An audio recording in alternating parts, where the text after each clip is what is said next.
If you were either at Cyber Rodeo or maybe you watched the presentation online, either way, there was an incredible drone show. I had never seen anything like this. Now, I was inside the factory while this was going on, so we could see some of the drones from outside of the window, but also on the big screen. It was so mesmerizing to watch this fleet of drones creating all of these amazing shapes. It piqued my curiosity because I really believe it was one of the highlights of the Cyber Rodeo presentation. So I wanted to learn a little bit more about the magic that goes into orchestrating this kind of show. Hopefully you enjoy this discussion. I interviewed Graham Hill. He's out of Denver, Colorado, and he runs UAV Pros.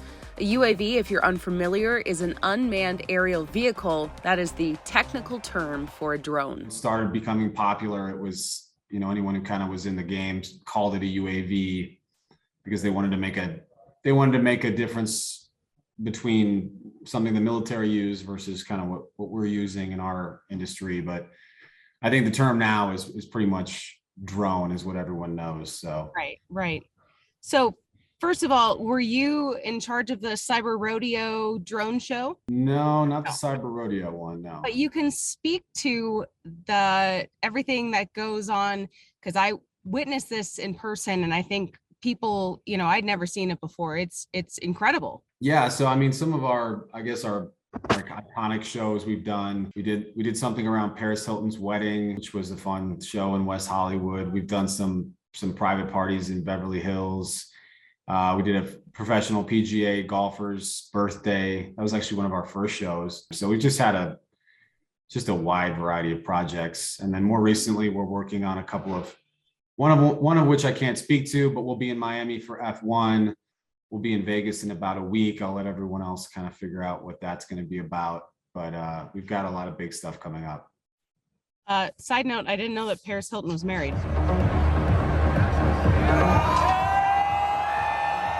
Each drone is about the size of like a regular DJI Mavic 2. Most people kind of know what that looks like. It's, about 900 grams. So like 1.5 pounds, 2 pounds. We fly a little bit heavier of a drone. So we're based in Colorado. We deal with wind and altitude. So our payload, which just kind of means everything that goes onto this drone is a little bit heavier. It can handle stronger winds. And each one has its own light module behind it, which can be seen in any direction. Essentially, the way we create a show is we kind of narrow in on the number of drones. It's sort of budget related. And then we design a creative performance to fit in 10 to 12 minutes from there. That's usually meaning like about somewhere from 8 to 12 formations, and they all kind of animate and transition and have light effects. We're trying to bump that up right now above 12 minutes, but we're also part of the supply chain woes right now too. So batteries and all that stuff is hard to get right now. I had never seen this. How long has this been going on? Man, well, it was really big early on in China, and then Intel got into it. And so I think a lot of people remember, I think it was like 5 or 6 years ago, Intel did a big drone show at the Super Bowl with Lady Gaga. And that kind of took the nation by surprise. Like, oh, we didn't even know this was a form of entertainment. So we started experimenting about 3 or 4 years ago, figuring out how we could do it. We were flying a much lighter drone, and we experimented with it. We didn't really love the technology. And so we were doing some research on how to get a different drone, and then COVID hit. So we were on a delay there, and now we finally found good technology we can fly. So is this like a software that you just like insert a shape into, or like how are these shapes made? Yeah, it's a good question. It's kind of a combination of things. So all of our shows are designed in Blender. So Blender's free open source 3D animation software. We have a couple different designers that are really fluent in not just Blender, but how to create a show that can be exported in a way that each individual drone can fly each individual path of the animation. So it's not just, one 2D image or 3D image playing out on the screen. It's really a choreographed symphony of, anywhere up to 500 different individual paths that all make a formation, and then they have to fly to another path, always keeping 6 feet of distance apart, because obviously we don't want them to collide in the air. And then it's all sort of run by this software called the Drone Show software, company called UGCS that makes it. You just have to buy a license and kind of go through some training on it. So when we're out there at a drone light show, we control takeoff and landing. So we tell the drones, all right, you're going to take off and you're going to go to 60 feet off the ground, and they kind of hold there so we can do a little bit of an examination, make sure everything's working. And then after that 60-second period, it just goes into the animation, and it's basically on its own. We just kind of sit back and sip our coffee and wait for them to land. Now, are most of these at night, or can you do them during the day too? It's really most powerful at night. I mean, during the day, you'll just kind of see the dark outline of the drones themselves. We've had those requests before, obviously, like university graduations and stuff like that want to do it during the day. But it's really best served at night. The lights aren't, quite bright enough for a daytime show. And ballpark, what does something like this cost? I mean, the Cyber Rodeo thing was probably about, 10 minutes or so and had several different formations. What do you think that cost? Yeah, we try to distill it down to like a per drone rate. And that just includes show design, logistics, everything that goes into a show, just to make it easier for our customers, because 99% of the people that contact us have never done this before. So they have no idea, what goes into it. Obviously, we can break out the cost for them, but really it ends up working out to somewhere between $250 to $450 per drone in the show. So a 100 drone show could be anywhere from starting at 25K, going up from there. It really depends on, where are we flying? If we're in a really strict airspace and there's a lot of permits that are required, or if we're in a state like California that there's a lot of regulation around fireworks, and so we have to follow those permits as well, then there's a little bit more of a cost. If we're just going to a private party in someone's backyard and we don't have to worry about all that stuff, then that's what keeps the cost a little bit lower. And of course, we have to pay our crew and our designers and everybody. And we got to get this stuff everywhere. So we're doing nationwide right now. We've got shows booked from, the end of Long Island all the way to, LA, and then all the way up to Seattle to Miami. So we're all over the country. Is 100 a good, amount for a fully produced show? Yeah, I mean, the lowest we'll do is 50. I don't think anything below 50 is. I mean, we're getting a little critical of our own shows. We're probably the biggest critic, but I mean, you could do something starting at 20 drones. We do have a couple stock shows, but really 50 is the mark to start really doing some complex artwork. Hundreds powerful, but we can do 100 for up to, a couple thousand people. So picture your small city festival, maybe a small concert, sometimes just like a guerrilla marketing campaign, or throwing up a company's logo somewhere. Right. That's kind of the baseline for that. And then, 200 is really when you're starting to get up to that 5,000 to 10,000 mark of people. And, we're planning on trying to fly 1,000 in the next year, which is obviously a crazy footprint on the ground. And we need a lot of airspace. So yeah, I think 100 is kind of our minimum we've seen right now this year. We're not doing anything less than that this year. We've got about 20 shows planned already. Wow. This time last year, we only had 3. So rapid growth. Whoa, that's insane. There were fireworks too at Cyber Rodeo, but who cares? Fireworks are a dime a dozen. It was just, we were all so blown away and, just mesmerized, right? So why do you think that this is such a powerful form of entertainment? Yeah, I think it's powerful now because it's new. People have never seen it before, but it also has such a great opportunity to grow and expand. Fireworks, there's not much more you can do. It's combustion. It's just, you're blowing stuff up. You can make them bigger. You can make them louder. You can make them fly higher, I guess. But that's all being regulated now. So really, what you can do from a technology standpoint, you're limited. We're all about drone count right now, but things that we can add and we're looking to add in the future are going to be, eventually we'll be able to do a 30-minute drone light show. The whole thing can go for 30 minutes. Eventually we'll be able to add things like lasers and pyrotechnics to the drones themselves. So, there's just so many different verticals when you're using a technology like this, where we can add things to it and do it safely and do it, you know, every night if we want to, because unlike fireworks, we're getting every single drone back after every show. By the time they land, an hour later, they're all in a box and they're going somewhere else. Right. We don't have to buy new inventory. We don't have to store a bunch of stuff. We're not moving explosives around the country. But from an audience perspective, it's storytelling. You know, fireworks are a moment that, you know, it's just kind of a wow moment.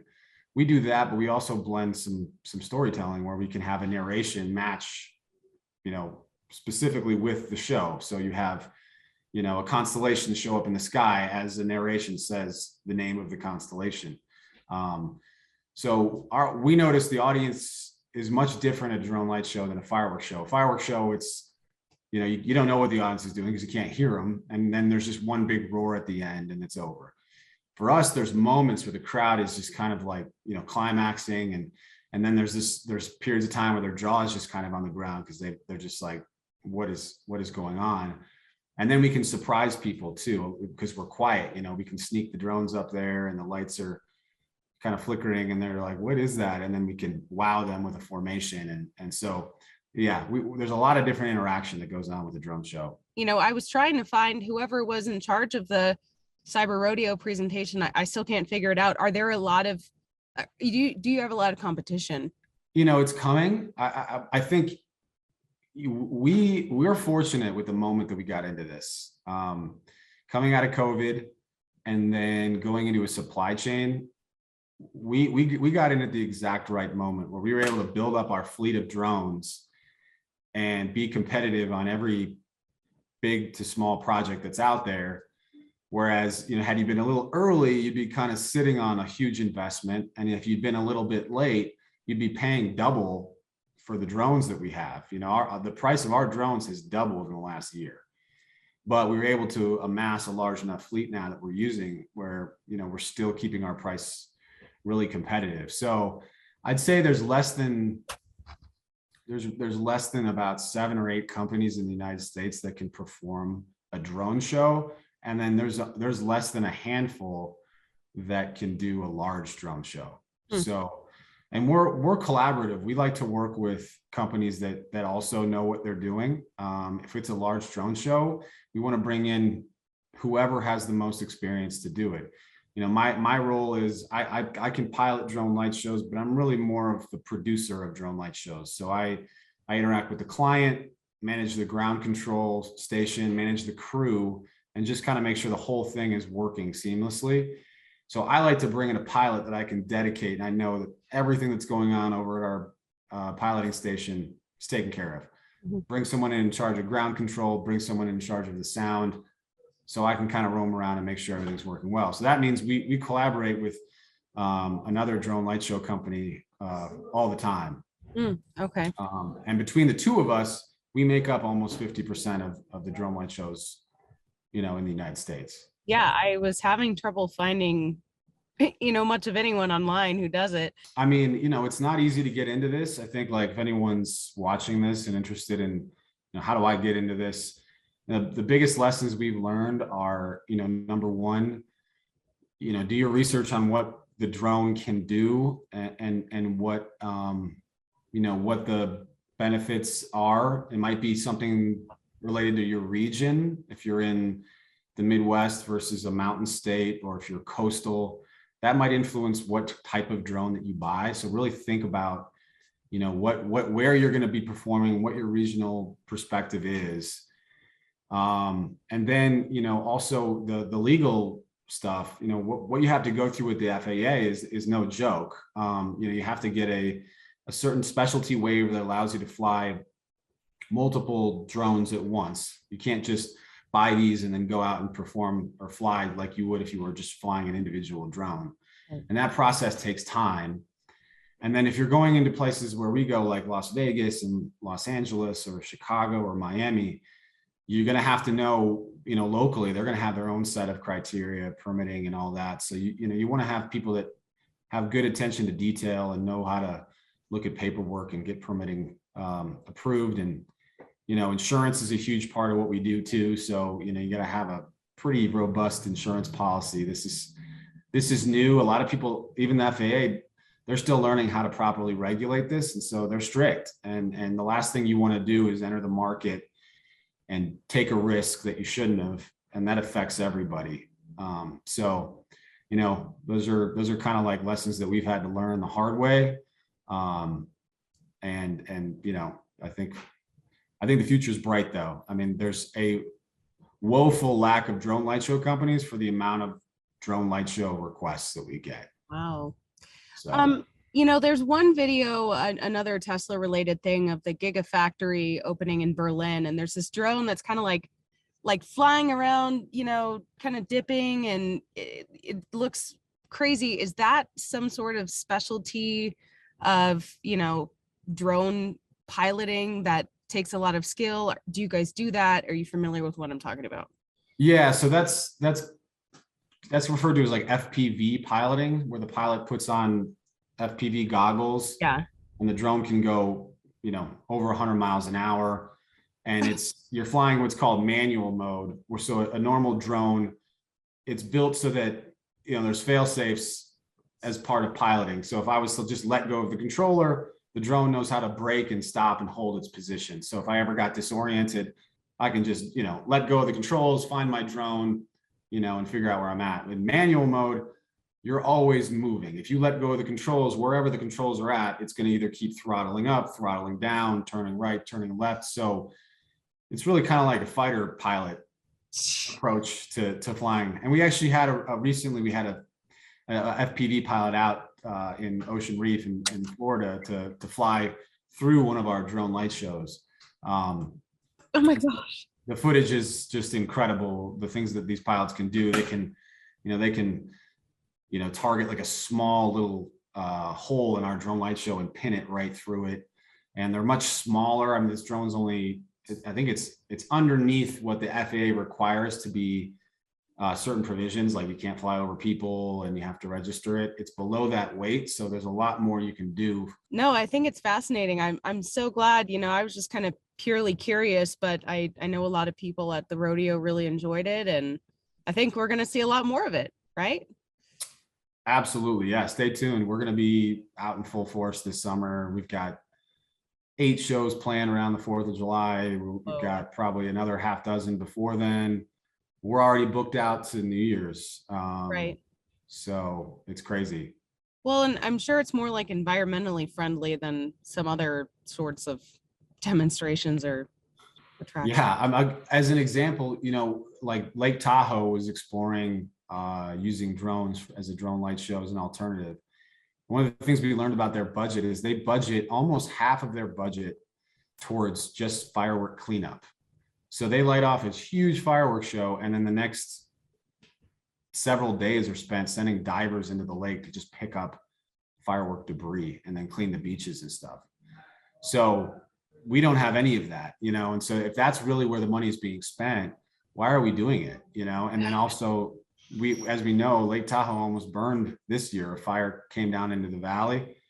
There's no risk of that with what we're doing. So that is just like where it starts, especially out west. And then all the other factors of, you know, people with PTSD and dogs and small children. We don't have any loud explosive sounds. Yeah, we're environmentally friendly. And we're also just, I think, you know, just kind of an aesthetically different type of performance as well. So great points. So it sounds like we'll be seeing a lot more of these in the future. I don't think that they're going to get old. It was really cool to watch it in person. And next time, hopefully I'm outside so that I can enjoy a little bit more of the magic from the actual view and not just on a screen. But like I said, we did see some of the drones peeking out from the window. It definitely kept me guessing as to what shape they were going to do next. Have you ever seen one of these drone shows in person, and what do you think about them? As always, thanks so much for watching this video. I've been experimenting with making videos, a couple videos lately that are just general curiosities for me, and hopefully you enjoy them too. If you're new to the channel, please don't forget to subscribe to Ellie in Space, and I'll see you soon.